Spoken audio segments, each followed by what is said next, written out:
புதிய தமிழகம் கட்சியை தொடங்கப்பட்டு 35 ஆண்டுகள் நிறைவேறுவதை ஒட்டியும் ஏற்கனவே 6 மாநாடு நடத்தியிருக்கிறோம்.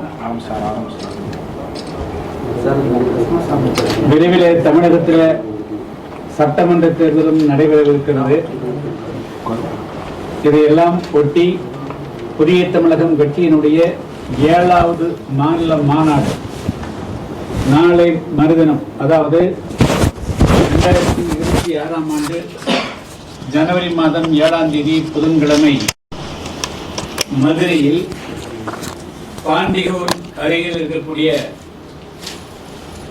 ஒரு திடலில் 60 ஏக்கர் பரப்பளவு திடலில் புதிய தமிழகம் கட்சியினுடைய 7வது மாநில மாநாடு நடைபெற இருக்கிறது.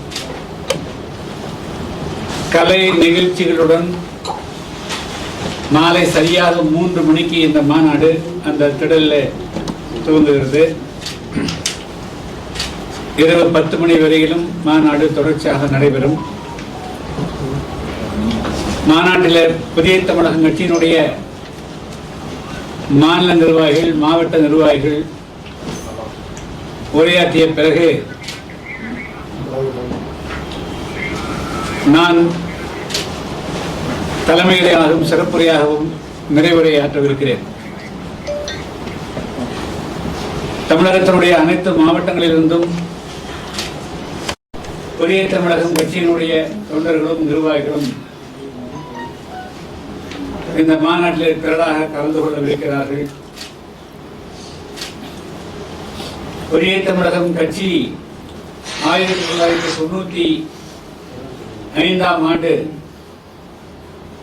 தமிழகத்தில் மிகப்பெரிய ஒரு அசாதாரணமான சூழ்நிலை நிலவிய காலத்தில், குறிப்பாக 1995ஆம் ஆண்டு ஆகஸ்ட் மாதம் 31ஆம் தேதி தூத்துக்குடி மாவட்டம் கொடியங்குளம் கிராமம் அன்றைய ஆட்சியால் தாக்கப்பட்டது. அதைத் தொடர்ந்து தென் தமிழகத்தில் ஒரு மிகப்பெரிய அசாதாரண சூழ்நிலை, அதே போல தமிழ்நாடெங்கும் ஒரு அசாதாரண சூழ்நிலைகள் நிலவின. எனவே தமிழகத்தில் விழுந்துள்ள மக்களுக்கு குரல் கொடுப்பதற்காகவும் அவருடைய பாதுகாப்பிற்காகவும் அவருடைய அரசியல் அதிகாரத்தை மீட்டெடுப்பதற்காகவும் மண்ணுரிமை, மனித உரிமை, வாழ்வுரிமை என்ற 3 முக்கியமான அடிப்படை லட்சியங்களோடு புதிய தமிழகம் கட்சி தோன்றியது. இப்பொழுது 6 மாநாடுகளை நடத்தியிருக்கிறோம். இந்த கடந்த 30 வருடத்தில் நடைபெற்ற அனைத்து சட்டமன்ற, நாடாளுமன்ற தேர்தலிலும் புதிய தமிழகம் கட்சி பங்கேற்றிருக்கிறது. 2026ஆம் ஆண்டு தமிழ்நாடு சட்டமன்ற தேர்தல் நடைபெறக்கூடிய இந்த வேளையில் புதிய தமிழகம் கட்சியினுடைய மாநில மாநாடு நடைபெறுகின்ற காரணத்தினால் இதற்கு பல்வேறு விதமான அரசியல் முக்கியத்துவம் நிச்சயமாக இருக்கும். ஏறக்குறைய 30க்கும் மேற்பட்ட தீர்மானங்கள் மாநாட்டில் நிறைவேற்ற இருக்கிறோம். தமிழகத்தினுடைய அரசியல் அரங்கில் முதல் முறையாக,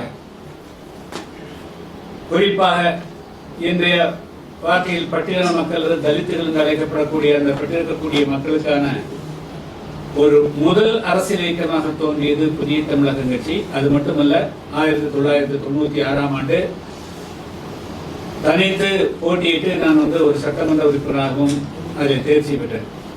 அதற்கு பிறகுதான் தமிழகத்தில் ஒடுக்கப்பட்ட மக்களுக்கான அரசியல் பாதை, அவர்களுக்கான பங்களிப்பு, அவர்கள் விழிப்புணர்வுக்கு தள்ளப்பட்டதிலிருந்து மெயின் ஸ்ட்ரீம் என்று அழைக்கப்படக்கூடிய பொது அரங்கிற்கு அந்த மக்களுடைய பல்வேறு விதமான பரிசைகளும் கொள்வதற்கு ஏதுவாக அமைந்தது. எனவே இப்பொழுது கடந்த 30 ஆண்டு காலத்தினுடைய எங்களுடைய பணி இன்னும் அடுத்த கட்டத்துக்கு எப்படி நகர்த்தி செல்ல வேண்டும், நாம் எந்த அளவுக்கெல்லாம் சாதனை செய்திருக்கிறோம், இன்னும் மக்களுக்கு, தமிழக மக்களுக்கு எந்தெந்த அம்சங்கள் சமூக தளத்தில், அரசியல், பொருளாதாரத்தில் எந்தெந்த அளவுக்கு நாம் பாடுபட வேண்டியிருக்கிறது என்பதற்கான திட்டங்களை, செயல் திட்டங்களை வகுப்பதும் அதை வந்து புதிய தமிழர் கட்சியினுடைய ஆதரவாளருக்கு தெரிவிப்பதும் தான் இந்த மாநாட்டுடைய மிக முக்கியமான நோக்கம். இதுவே இந்த மாநாடு 2026 சட்டமன்ற தேர்தலை ஒட்டி நடைபெற்ற காரணத்தினாலே சில முக்கியமான தீர்மானங்களும் தேர்தலை ஒட்டி இருக்க வாய்ப்பு உண்டு.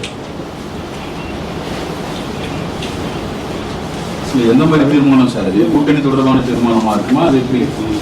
இல்லை, அதாவது கூட்டணின்னு நேரடியாக சொல்ல முடியாது. வந்து புதிய 2026 ஒரு பொதுவான ஒரு வழிகாட்டுதல் நிச்சயமாக இருக்கு. எப்படி வந்து புதிய தமிழகம் இந்த 2026 சட்டமன்ற தேர்தலை அணுகணும் அப்படிங்கிறது குறித்து அதில் வந்து நாங்கள் வந்து நிச்சயமாக எங்களுடைய ஒரு கட்டத்தை வந்து நாங்கள் தெளிவுபடுத்திடுவோம். குறிப்பா தமிழக அரசு இந்த 4.5 ஆண்டு காலமாக எந்த விதமான இந்த தேர்தல் வாக்குறுதிகள் நிறைவேற்றாம கடைசி நேரத்தில் அந்த ஓய்வூதியம், அதே மாதிரி பொங்கல் பரிசு தொகுப்பு 3000 இதெல்லாம் அறிவிக்கிறதா நீங்க எப்படி சார் பாக்குறீங்க? சரி, அதாவது வந்துங்க, எல்லா ஆட்சியாளர்களுமே தேர்தலை முன்வைத்து வந்து சில திட்டங்களை அறிவிப்பது அது நடக்கக்கூடியது தான். ஆனால் இப்பொழுது கடந்த 2-3 நாட்களாக தொடர்ச்சியாக முதல்ல வந்து நேற்றைய முன்தினம் வந்து தமிழ்நாடு அரசு ஊழியர்களுக்கான ஓய்வு திட்டம் குறித்து அறிவிச்சிருக்கிறாங்க. நேற்றைய தினம் பொங்கலுக்காக வந்து ஒரு 3000 ரூபாய் அறிவிச்சிருக்கிறாங்க. அதாவது அரசு ஊழியர்கள் கடந்த பல வருடங்களாக போராடி வருவது கடந்த காலங்களில் அமல் இருந்த ஓய்வூதிய திட்டத்தை தவிர பெயரை மாற்றி அல்லது வந்து ஒரு புதிய பெயரில் அவர்களுக்கு வந்து எந்த விதத்திலும் பலனளிக்காத ஒரு திட்டத்தை அல்ல. அந்த வகையில் வந்து தமிழ்நாடு அரசு, தமிழ்நாடு அஷ்யூர்டு பென்ஷன் ஸ்கீம் என்று அழைக்கப்படக்கூடிய டிஏபிஎஸ், அது தமிழ்நாட்டில் இருக்கக்கூடிய அரசு ஊழியர்களுக்கு பெரிய பலன் அளிக்கும் என்று நான் கருதவில்லை. அதற்கு மிக முக்கியமான காரணம், உதாரணத்திற்கு வந்து ஒரு அரசு ஊழியர் 50,000 ரூபாய் சம்பளம் பெறக்கூடியவர்களாக உதாரணத்துக்கு எடுத்துக்கொண்டால் 10% வந்து அவர்கள் வந்து அந்த சம்பளத்திலிருந்து பிடித்தம் செய்துகிறார், பங்களிப்பு எடுத்துக்கிறார். 30 வருஷம் வந்து அவருடைய சம்பளத்தில் வந்து பிடிச்சிட்டு கடைசியில வந்து அதுக்கு வந்து கணக்கு போட்டு கொடுக்கறது, இதுக்கு பேர் வந்து என்ன இருக்க முடியும்? எனவே அது வந்து ஒரு மாசம் 5,000 ரூபாய் கட்டாச்சுனால அதே பெரிய விஷயம். அவன் குடும்பத்துக்கு ஒரு திட்டமிட்டு 5,000 ரூபாய் போச்சுன்னா அவனால திட்டமிட்டு செயல்பட முடியாது, எல்லாம் போயிடும். ஸோ இந்த திட்டம் வந்து பெரிய அளவிற்கு வந்து அரசு ஊழியர்களுக்கு பலனளிப்பு வந்து நான் கருதுறேன். அதை விட ஒரு முக்கியமான ஒரு ஆபத்து இருக்குது. தமிழ்நாட்டுடைய பட்ஜெட்ல 20% வந்து பென்ஷனுக்கு போகுங்கிற ஒரு தகவல் வருதுங்க. ஏற்கனவே கடந்த 2025-26 இருக்கிற பட்ஜெட்ல அது வந்து 1,06,000 கோடி ரூபா வந்து டெபிசிட் இருக்குது. ஆக்சுவல் பினான்ஸ்ல வந்து 46,000 கோடி ரூபா டெபிசிட் வருதுங்க. அப்போ இது கொடுக்கிற போது 20% இன்னும் வந்து கூடுச்சு அப்படின்னா வேற ரோடு போட முடியாது, தமிழ்நாட்டு மக்களுக்கு வேற எந்த திட்டத்தையும் செயல்படுத்த முடியாது, எந்த விதமான திட்டமும் செயல்படுத்த முடியாது. அதுக்கு எங்கிருந்து பணம் வாங்குறது, எத்தனை கோடி கடன் வாங்குறது ஆச்சுங்களா? சோ இது வந்து ஒரு சேர்த்துக்குள்ள கால வச்ச மாதிரி தெரியுதுங்க. இது நடைமுறைப்படுத்துவதற்கு அறிவிச்ச மாதிரி தெரியல. நாம ஆட்சி இருக்க போறது கிடையாது, வேற ஏதாவது ஆட்சி இருந்தது அவங்க கஷ்டப்படுத்துன்னு அறிவிச்ச மாதிரி தெரியுது. ஆனா இதுல வந்து இந்த திட்டம் நிச்சயமாக அமல்படுத்தக்கூடிய திட்டமாக தெரியல. ஏன்னா அதுக்குண்டான சோர்சஸ் இல்லை. கூடுதலாக தமிழ்நாடு அரசுக்கு வருமானம் வந்தாலுடைய இந்த 20% கூடுதலான பட்ஜெட்ல இப்ப வந்து 4 லட்சம் கோடி வந்து ஒட்டுமொத்த பட்ஜெட் அப்படின்னா திட்ட செலவு 20 சம்பளத்துல போதும். அது போக வந்து பென்ஷனும் 20% கூடுற போது தமிழ்நாட்டில் கம்ப்ளீட்டா கஜானா துடை தெரியப்படும். அது வந்து மிகப்பெரிய சிக்கலாகும். இது வந்து இந்த திட்டத்தை வந்து நடைமுறைப்படுத்துவதற்கு உண்டான எந்த சாத்தியமே இருப்பதாக தெரியவில்லை. அதுக்குண்டான ரிசோர்ஸ் வந்து தமிழ்நாடு அரசத்தில் இல்லை. நான் அது இந்த வார்த்தையை பயன்படுத்தல ஆச்சா, ஆனா இதை பயன்படுத்துவதற்கு உண்டான ரிசோர்ஸ் வந்து இல்லை. இவ்வளவு பென்ஷன் கொடுக்கறதுக்கு உண்டான 40,000-50,000 கூட கூடுதல் வந்து எங்கிருந்து வருமானம் வருங்கிறது மிகப்பெரிய கேள்வி இருக்குது. சார் இப்ப நீங்க சொல்றது வந்து அடுத்த வர்ற அரசு வந்து இதை வந்து செயல்படுத்துமான்ற முடிவு தெரியாது அப்படின்றீங்க. இதே அரசு அடுத்து வந்துச்சுனாக்க செயல்படுத்துவாங்களா? அதாவது எந்த அரசாலும் செயல்படுத்துறதுக்கு உண்டான சாத்தியம் 50,000 கோடி கூடுதல் வருமானம் வந்தாலுடைய இந்த பென்ஷன் திட்டத்தை அமல்படுத்த முடியாது. அதுக்கு உண்டான ரிசோர்ஸ் எதுவுமே இல்லை, கண்ணுக்கு தெரிகிற வேலை இல்லை. மாநாடு யார சிறப்பு அதே போல வந்து இந்த பொங்கல் அறிவிச்சுக்கிறாங்க. இதெல்லாம் வந்து என்ன நடைமுறை? அதாவதுங்க 2021 ஆட்சிக்கு வந்தாங்க, இடையில 2 வருஷம் ஒண்ணுமே கொடுக்கல, 1 வருஷம் கொடுத்தாங்க, இல்லை 1 வருஷம் கொடுத்தாங்க. இப்ப 2 வருஷம் கொடுத்தா சேர்த்து 3000 கொடுக்குறாங்க. இதெல்லாம் வந்து மக்களை கவரும் என்று நான் கருதலைங்க. இதெல்லாம் வந்து பழைய ஒரு 10, 30, 40 வருடங்களுக்கு முன்பு வந்து இதெல்லாம் கொடுத்திருந்ததுன்னா ஆல்ரைட்டு. இன்னைக்கு மக்களுடைய தேவைகள், மக்களுடைய பிரச்சனைகள் வேறு வேறு விதமாக இருக்கிறது. அதெல்லாம் நாங்கள் இந்த மாநாட்டில் சொல்ல போறோம். முக்கியமா இன்னும் தமிழ்நாட்டினுடைய இன்றைய அரசியல் சூழ்நிலை எப்படி இருக்குது, பொருளாதாரம் எப்படி இருக்குது, இளைஞருடைய வாழ்க்கை எப்படி இருக்குதுங்கிறதெல்லாம் தான் வந்து இந்த மாநாட்டில் சொல்ல போறோம்.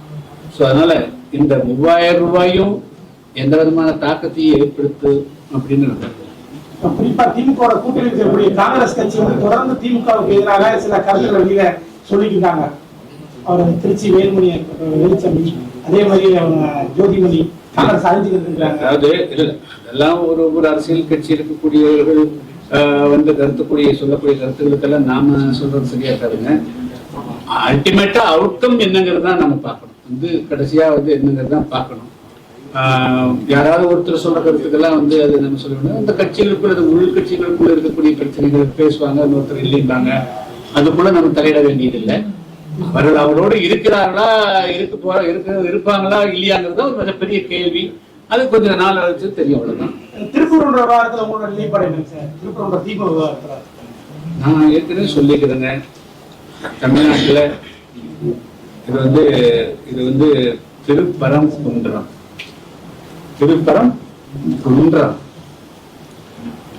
அங்க வந்து அந்த குன்றுடைய அந்த அவருக்கு வந்து அந்த முருகனுக்கு வந்து தெய்வம் ஏற்கலிங்க அனுமதிக்கலைங்கிறது ஏற்படுகிறது. அதை விட மிக முக்கியமானது, உலகத்துல வந்து இருளை போக்கி ஒளியேற்றணுங்கிறது தான் எல்லாமே. பிரபஞ்சமே வந்து ஒளியில் தான் நிற்குது. அதாவது டார்க் மேட்டர் இருந்தாலும் கூட ஆச்சுங்களா, ஒளிதான் வந்து பிரதானமானது. அந்த வகையில ஒவ்வொருடைய வாழ்க்கையா இருந்தாலும் சரி, குடும்பமா இருந்தாலும், சமுதாயமாக இருந்தாலும், நாடாக இருந்தாலும் வந்து ஒளி இருக்கணும். அதுதான் ஒளி பிறகு. அதை அடிப்படையாக வைத்தான் வந்து தெய்வம் ஏற்றப்படுகிறது. அதுக்கு தடை நீதிமன்ற உத்தரவு கிடைத்த பிறகும் அதுக்கு வந்து தடை விதிப்பது வந்து சரியான முறை அல்ல. தமிழ்நாடு அரசு அதுல இவ்வளவு விடாப்படியா இருக்கணுங்கிறது இல்லை. இதுக்கும் நாங்க வந்து சில விஷயங்களை வந்து மாநாட்டில் சொல்ல வைக்கிறோம். எல்லாருமே வந்து எலெக்ஷன் ஒட்டி கூட்டணி அறிவிப்பு தொடர்பான மாநாடுகள் தான் நடத்த போறாங்க. தேமுதிக, சீமான் எல்லாரும். நீங்க இந்த ஏதாவது அனலைஸ் பண்ணிருக்கீங்களா, இந்த கூட்டணி போலாம் இது பண்ணலாம் அப்படின்னு?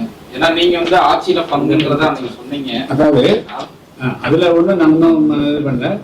அதாவது 2026 சட்டமன்ற தேர்தல் இந்த மார்ச் மாசத்துக்கு பிறகு எந்த தேதியில் வேண்டும் என்றாலும் வரலாம்.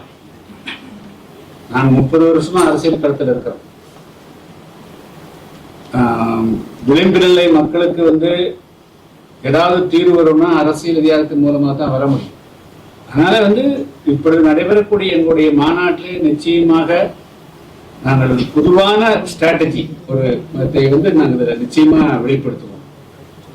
எக்ஸாக்டா கூட்டணியை பற்றி அதுல சொல்ல முடியுமான்னு தெரியல. அது வந்து சில காலமாகலாம். ஆனால் நாங்கள் வந்து ஒரு முதற்கட்டமான எங்களுடைய பாதை இப்படி இருக்கும், எங்களுடைய நோக்கம் இப்படி இருக்குங்கிறது வந்து நாங்கள் நிச்சயமா அதுல தெளிவுபடுத்திடுவோம். கைதை பத்தி நீங்க உங்களுடைய வலைதளங்களோட பதிவு. அதாவது இந்த 21ஆம் நூற்றாண்டு நடந்த ஒரு மிகப்பெரிய தவறான செயலாக இதை நான் பார்க்கிறேன். இந்தியா வந்து ஒரு அணிசாரா நாடாக இருந்தது நேருடைய காலத்துல. லத்தீன் அமெரிக்க நாடுகள் வந்து அவர்கள் வந்து இயற்கை வளங்கள் நிரம்பிய நாடாக இருந்தாலும் கூட இன்னும் வளர்ச்சி அடையாத நாடுகளாக இருக்கிறாங்க. பிரேசில் இருக்குது, பல நாடுகள், எல்லா நாடுகளும் கொலாம்பியா இருக்கு, எல்லா நாடுகளும் பெரு நடக்குது, எல்லா நாடுகளும். ஆனால் அந்த நாடுகளுடைய வளங்களை கொள்ளையடிக்க வேண்டும் என்பதற்காகவே கால் டாக் எஸ் மேட் சூட் அப்படிங்கிற மாதிரி இது வந்து வெறிநாய் அப்படின்னு ஒரு முத்திரை குத்திட்டு அதை சூட் பண்ணணுங்கிறது தான் சொல்லுவோம். அப்படி படம் இருக்கு. அது மாதிரி சதாம் ஹுசேன் ஈராக்கினுடைய எண்ணெய் வளங்களை அபகரிப்பதற்காக அந்த நாட்டில் வந்து கெமிக்கல், அதாவது வந்து ரசாயன ராணுவ தடவாக இருந்தது அப்படிங்கிற ஒரு குற்றச்சாட்டு வச்சாங்க. இப்படி வந்து மதுரோ அப்படிங்கிற அவர் வந்து நிக்கோலஸ் மதுரோ, அவர் மேல அந்த நாடு அல்லது அந்த நாட்டில் இருந்து போதைப் பொருட்கள் பிற பகுதிகளுக்கு கடத்தப்பட்டிருக்கலாம். அதெல்லாம் இவ்வளவு பெரிய வல்லமை புரிந்த ஒரு நாடு வந்து இத்தனை ராணுவம் இருக்கிறது வந்து ஏன் அதை தடுக்கிறதுக்கு முயற்சியில? இங்கிருந்து ஏறக்குறைய 1000 மைலுக்கு அப்பால் வந்து ஒரு நாட்டினுடைய அதிபரை கைது செய்யக்கூடிய அளவுக்கு ராணுவ வல்லமை புரிந்த ஒரு நாடு அந்த நாட்டுக்குள்ள வந்து கடத்தல் வரதை ஏன் தடுக்க முடியல? அது சீல் பண்ண முடியாதா? அதனால வந்து அதாவது உலகத்திலேயே அதிகமாக எண்ணெய் வளம் கொண்டிருக்கக்கூடிய வெனிசுவேலாவுடைய தங்கம் மற்றும் எண்ணெய் வளம் பிற கனிம வளங்களை அபகரிக்கணுங்கிற நோக்கத்தோடு தான் வந்து அமெரிக்கா இந்த தலையிட்டு இருக்கிறது. அது வந்து இது மிகப்பெரிய கண்டனத்துக்கு உரியது. உலக நாடுகள் அனைத்துமே கண்டிக்கணும். மனித நேயத்தையும் சமத்துவத்தையும் நேசிக்கக்கூடியவர்கள் அனைவருமே வீதிக்கு வந்து வெனிசுவேலாவுக்கு ஆதரவாக வந்து குரல் கொடுக்கணும். என்னுடைய மாநாட்டுக்கு பிறகு தமிழகத்திற்குரிய அனைத்து அரசியல் கட்சிகளையும் நான் தொடர்பு வைப்பேன். யாரெல்லாம் இதுக்கு வந்து ஆதரவளிக்கிறார்களோ அவர்களெல்லாம் திரட்டி வந்து நிச்சயமாக வந்து இதை கண்டிச்சோம்.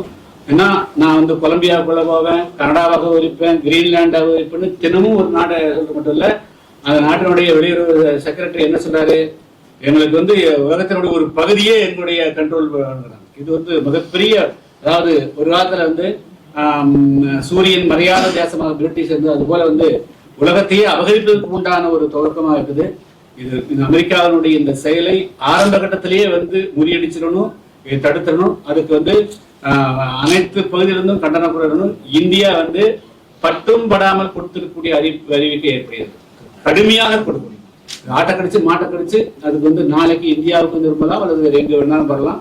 அதனால சர்வதேச விதிகளுக்கு மாறாக, இன்டர்நேஷனல் சார்ட்டருக்கு எதிராக அந்த நாட்டில் வந்து அடாவடியா சென்று அந்த அதிபரை கைது செய்து கொண்டது வந்து புதிய தமிழக கட்சியின் சார்பாக வந்து நான் கடுமையாக கண்டிக்கிறேன். தமிழகத்தில் இந்தியாவில் இருக்கக்கூடிய அனைத்து ஜனநாயக சக்திகளும் ஒன்றுகிறோம்னு உலகத்தில் இருக்கக்கூடிய அனைத்து நாடுகளும் இதை கண்டிக்க வேண்டும். சார், திருமாவளவன் கூட மதுரையில ஒரு மீட்டிங்ல பேசினாரு. என்ன பேசினாருன்னா, அவரு நீங்க எல்லாரும் ஒரே மேடையில ஒரு காலத்துல இருந்தீங்க, ஆனா அந்த பாஜக சனாதன சக்தி வந்து ஒண்ணு சேர விடாம அவங்களை தனித்தனி குழுவா மாத்திட்டாங்க அப்படின்னு அவர் பேசினாரு. அதுதான் உண்மையா? பாஜக அவங்களை அப்படி தனிச்சு இது பண்ணிட்டாங்க அப்படின்னு நீங்க மாநாடு முடிச்சு பேசலாம்.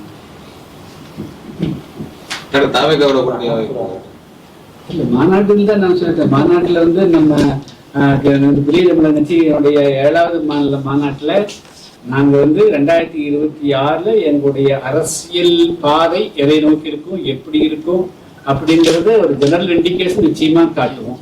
அப்புறம் அதுக்கு வந்து எக்ஸாக்ட் கூட்டணியை பற்றி அல்லது பற்றி வந்து அதுக்கு பிறகு தொடர்ச்சியான தொடர்புகள் நடக்கும்.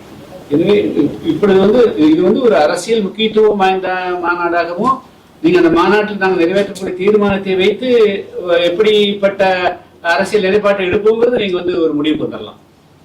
கருத்து கணிப்புகள்லாம் கூட வெளியிட்டாங்க 2 நாள் முன்னாடி லயோலா கல்லூரி. அதுல சிஎம் தான் திருப்பி சிஎம் வர போறாரு, விஜய் 2வது இடத்துல பிடிக்க போறாரு, எடப்பாடி 3வது இடத்துக்கு வர போறாரு. இந்த கருத்து கணிப்பெல்லாம் எப்படி பாக்குறீங்க சார்? விஜய்க்கு எவ்வளவு முக்கியத்துவம் கொடுக்குறாங்கன்னா அதுல பாக்கலாமா? இல்ல, பெரும்பாலான கருத்து கணிப்பு எல்லாம் காசு கொடுத்தா போட்டுருவாங்க அப்படிங்கிறதாங்க. அது கொடுத்தா கணிச்சு போட்டுருவாங்க. கணிச்சு கொடுத்தா கணிச்சு கொடுப்போம். நம்மளும் கூட ஒரு டீம் வச்சு இப்படித்தான் போட்டா போட்டுக்கலாம். திருப்பரங்குன்ற விவகாரத்தை கூட நீங்க சொல்லிருந்தீங்க, நீதிமன்ற உத்தரவு பிறப்பித்து கூட இது விடாப்படியாக தமிழ் அரசு இருக்குன்னு. ஆனா திருமாவளவன் என்ன சொல்றாருன்னா, திருப்பரங்குன்ற மலையில தீபம் ஏத்திட்டா சோறு கிடைச்சிருமா, எய்ம்ஸ் கிடைச்சிருமா, கல்வி கிடைச்சிருமான்னு கேட்கிறாரு. அதை சார் நீங்க எப்படி சார் பாக்குறீங்க? நான் வந்து ஒவ்வொருத்தருக்கும் பதில் சொல்லிங்க. எல்லாருடைய வாழ்விலும் தீபம் ஏற்றினா ஒளி இருந்தா தான் வாழ்வு பிறக்கும், அவ்வளவுதான் சொல்ல முடியும். எல்லாருடைய வாழ்வுக்குமே ஒளி, அதாவது தீப ஒளி, தீபாவளி எது கொண்டாடுறோம், பொங்கல் எதுக்கு கொண்டாடுறோம், எல்லாமே வந்து வாழ்க்கையில் வந்து ஒளி ஏற்றணுங்கிறது தான். அதனால வந்து எல்லாருடைய வாழ்க்கையிலும் ஒளி வரணும்னா ஒளி வரணும், அவ்வளவுதான் சொல்லணும். எல்லாருடைய வாழ்க்கையிலும் இருள் நீங்கி ஒளி வரணும், ஒளியாற்றப்படணும். பெரும்பாலும் எல்லா கட்சிகளும் திமுக எதிர்ப்பு அப்படின்னு சொல்லிட்டு பாஜக கூட்டணிக்கு வாங்க, அதிமுக பாஜக கூட்டணி வாங்கன்னு அவங்க அழைப்பு கொடுக்குறாங்க. நீங்க என்ன அதே திமுக எதிர்ப்புல இருக்கீங்களா சார்? இதன் மூலமா எதுவும் இல்ல, நாங்க எங்களுடைய அரசியல் ஸ்ட்ராட்டஜி என்னவா இருக்கும் அப்படிங்கறத நாளைக்கு ஒரு நாள், நாளைக்கு மறுநாள் இந்நேரம் எல்லாம் கிளியர் கிட்ட சொல்லுவோம் சார். கூட்டணி ஜனநாயகத்தின் பாதையில் இருக்குமா சார்? இதுதான் இருக்க முடியும். முழுக்க ஜனநாயகத்தினுடைய பாதையில் தான்.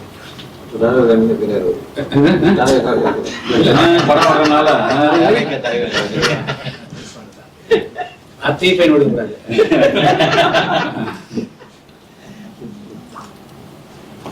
அது வரவே இல்லையே.